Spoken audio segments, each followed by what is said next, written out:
Saya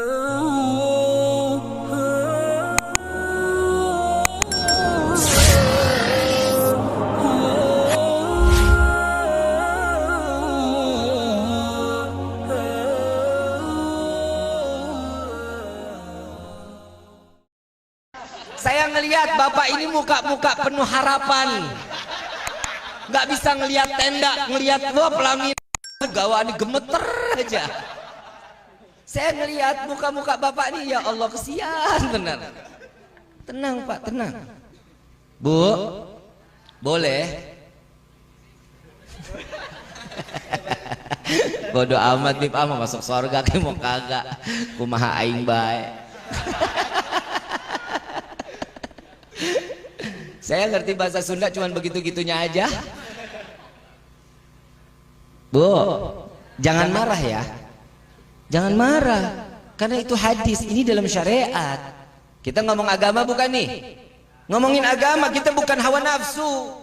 Sekarang kalau ibu masih juga nggak yakin, yuk kita bahas firman Allah Subhanahu wa taala. Nah, tenang Pak, gue kasih lobang loh. Tenang. Allah Subhanahu wa taala, saya mau tanya dulu, tapi ibu yang jawab ya. Salat 5 waktu siapa yang mewajibkan? Masa Allah nggak tahu? Salat 5 waktu yang mewajibkan siapa? Allah.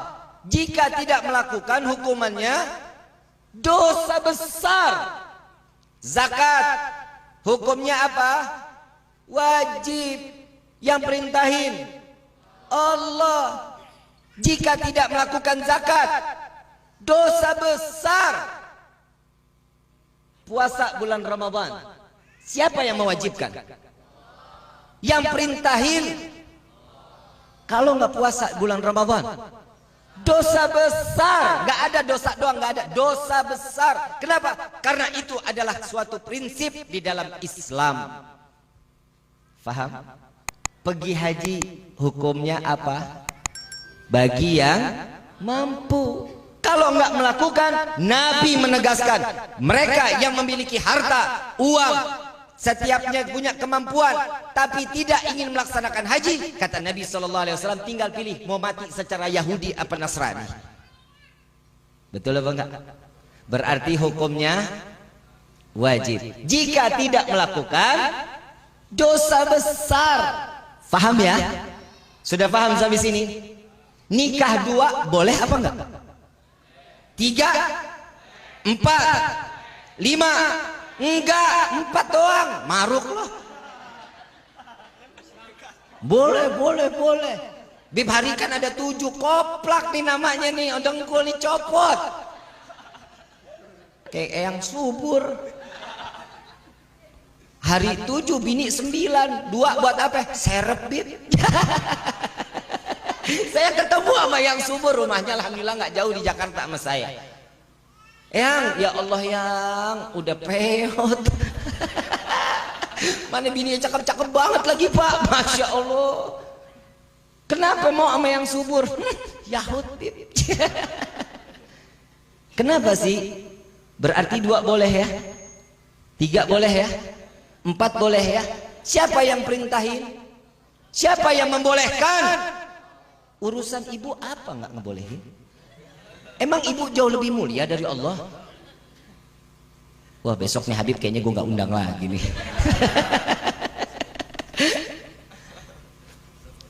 Bib, saya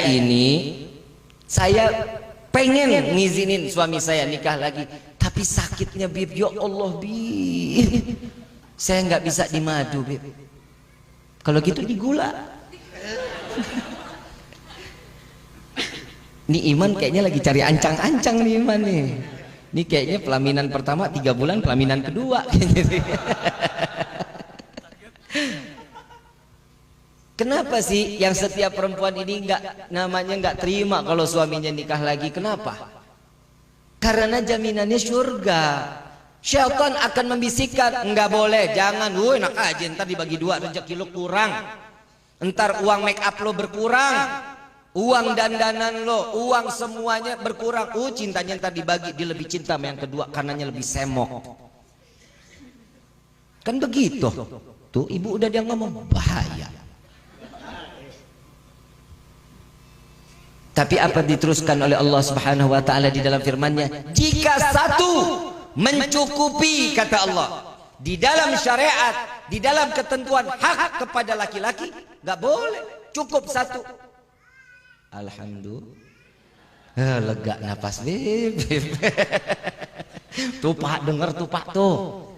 Nah sekarang saya juga mau ngasih juga amanah buat ibu-ibu. Kenapa saya banyak nasihatin perempuan? Karena demi Allah, demi Rasulullah, perempuan zaman sekarang yang namanya istri sama suami berani banget. Betul nggak?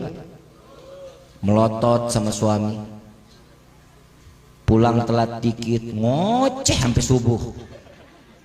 Betul begitu, betul. Saya ngomong banyakin perempuan ini kenapa? Karena di neraka itu paling banyak apa? Laki-laki apa perempuan? Karena nggak ngizinin suaminya kawin lagi. Kembali lagi ke situ. Satu ibu udah pulang, mulai gerah ngedengerin suami kawin lagi. Dikit lagi juga emak-emak pada pulang nih. Terusin ya. Terusin ya. Di neraka paling banyak apa? Perempuan. Apa di dalam kitab Duratun Nasihin, hadis Nabi SAW, di dalam riwayat tersebut dikatakan, saat aku Isra wal Mi'raj, aku diperlihatkan neraka dan paling banyak istri-istri yang berada di dalam neraka. Nah lo, istri siapa tuh? Insya Allah bukan istri kita, insya Allah. Amin ya Rabbal. Mudah-mudahan ya ibu-ibu di sini, ibu-ibu yang solehah semua, istri yang taat sama suami, istri yang taat sama Allah, sama Nabi Muhammad sallallahu alaihi wasallam. Yang pertama Siti Fatimah. Kenal Siti Fatimah? Putri tercinta Nabi Muhammad sallallahu alaihi wasallam.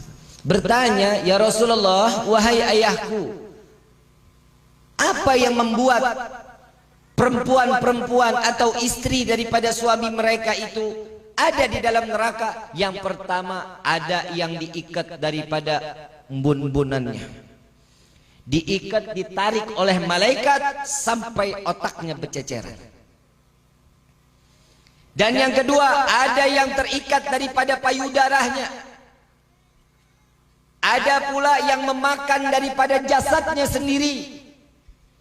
Ada yang membongkar isi perutnya, makan usus-ususnya. Dan ada juga kalajengking, ada juga yang namanya kelabang masuk daripada kemaluannya sehingga keluar dari duburnya, hancur isi daripada perutnya. Dengar nggak tuh? Serem nggak Bu? Ini bukan dongeng ya. Bukan dongeng, tapi ini kenyataan alal haq yang diceritakan oleh baginda Nabi Muhammad sallallahu alaihi wasallam. Siti Fatimah mendengarnya nutup kuping.